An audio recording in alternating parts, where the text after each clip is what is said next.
Hello, welcome back to my channel where I talk about rock and roll and literature books. But today I think my mind is more of like the rock and roll because this is really a rock and roll day.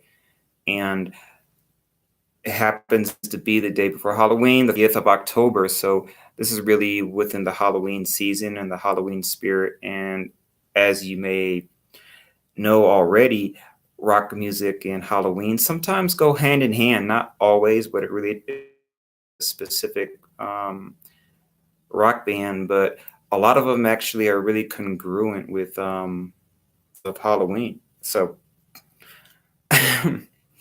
maybe that could make a future discussion. But for today, all I really want to say is that um, rock and roll is cerebral.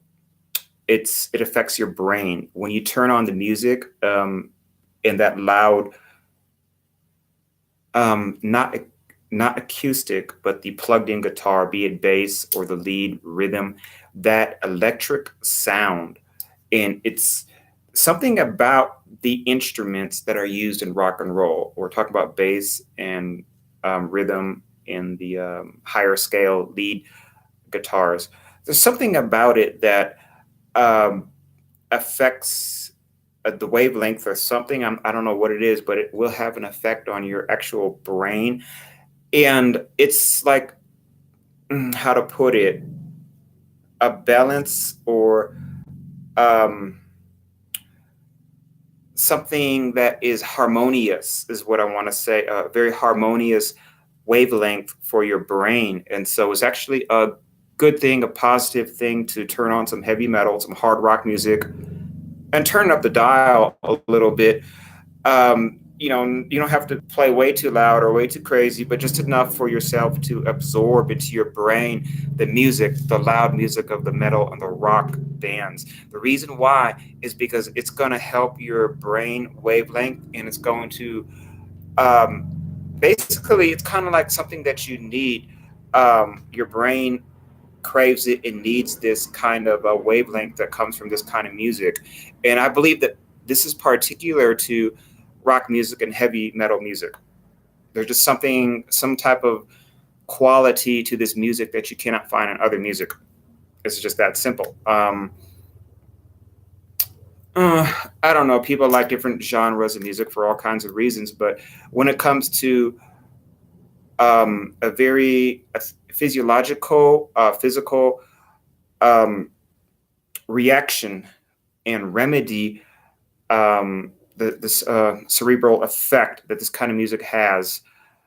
Um, I find it only in rock and roll. I find this only in hard rock for me. So this is an individualistic thing, but obviously, I'm not the only one. There's millions of people that are on a wavelength. Um, their brains are on a wavelength with this hard rock music, with this heavy metal music.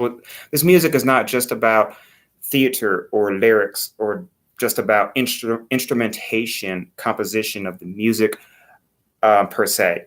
Certainly not. This is also affects us, our brain, and we can absorb the wavelengths of this of the music.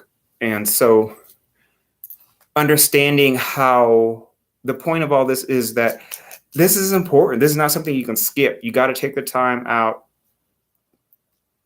daily if you can, or as often as you can, to put that hard rock music on, put that heavy metal music on. I recommend Judas Priest, and some of the best bass um, licks come from Judas Priest, in my opinion. They're one of the founders of heavy metal, along with all those other bands that came up way back then that created this kind of hard rock music. Who else was there back then? AC/DC, Kiss, Led Zeppelin, Black Sabbath, Deep Purple. Um, God, there was more than just these bands. I can't recall them all right now. But at any rate, Judas Priest was one of those bands, and I do recommend putting on Judas Priest because they rock and they kill.